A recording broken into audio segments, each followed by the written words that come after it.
pass along and waste before your eyes. March with me in the borough groves, come with me in the slimy toes, and never ask us why. Come along now, run away from the humdrum. We'll go to a place that is safe from greed, anger and boredom. We'll dance and sing till sundown and feast with abandon. We'll sleep when the morning comes and we'll rise by the sound of the bird song.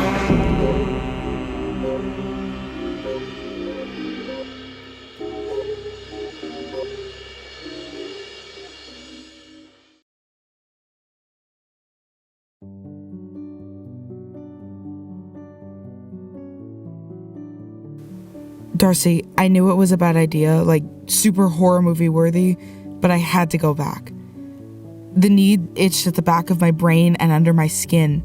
Fairies, that's what they are.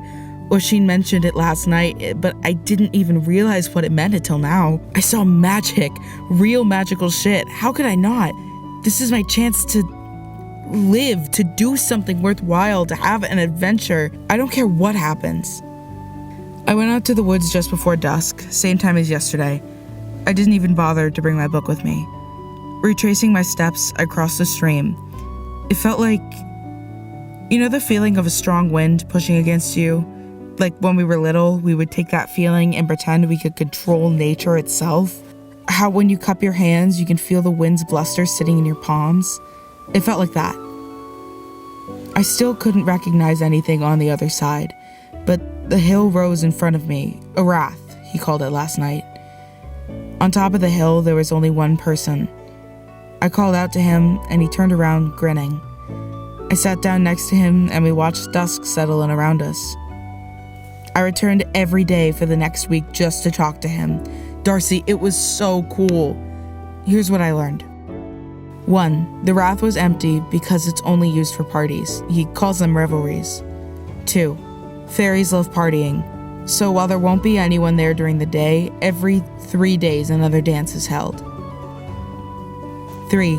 Oisin has read his way through pretty much every ancient book ever.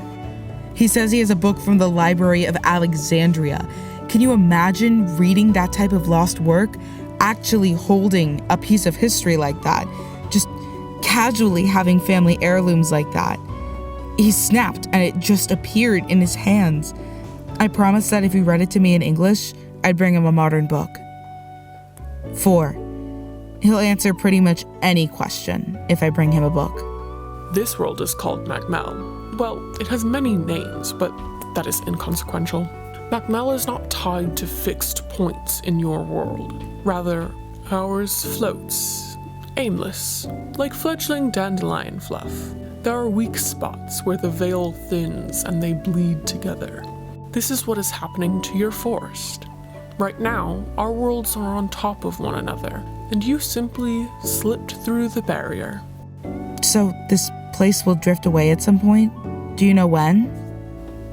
No, it is always unpredictable. 5. Not only are we both the same age, but he has an older sister. Apparently she's been off on some sort of diplomatic mission for the past 2 years and doesn't know when she'll be back. He misses her. Yesterday I went to another revelry. It was just as much fun as the first one was. We started off dancing, and I think we may have been there for hours. At one point I got so dizzy that we had to go sit down. I wanted to try some of the hors d'oeuvres, but Oisin said that once you eat something from this world, you belong to it. The things of Mell cannot leave it, not indefinitely at least. So no little snacks for me. Halfway through, the dance floor cleared for an older couple. Their dance was very delicate and refined, but for a gathering all about running wild and free, they were both huge sticks in the mud. The song came to an end, and Oisin bowed to them. My lord, we welcome you to a humble celebration held in your honor. We thank you for gracing our revelry. When Oisin returned, he apologized softly before leading me off. His shoulders tensed more and more the further we passed through the crowd, until we were sequestered away in the shadowed trees. So those were your parents? Yes, the Marquess and Marchioness. Is me being here a problem? I don't need to come to the revelries. We can just hang out alone. No, that would not affect much. Humans being in our land is strange. It used to happen more, but that was many, many years ago. And, well, the strangeness is not aided by our acquaintanceship with me. Many of the fairies here are nobles in our court, but as the son of the Marquess, I am subject to a certain level of attention. However, I am just the heir presumptive. I do not care for political games or war strategy, so I'm of very little use to my father. As such, he mostly leaves me to my own devices so long as I fulfill my duties to the family. But you should not worry about that. Just enjoy the revelry. What do you mean, use? What does your dad want to use you for? Shall we rejoin the dance floor? Sorry. Yes, we can. Fact number 6. I don't want to lose this world. I'll write you again soon, Darcy. Love, Mac.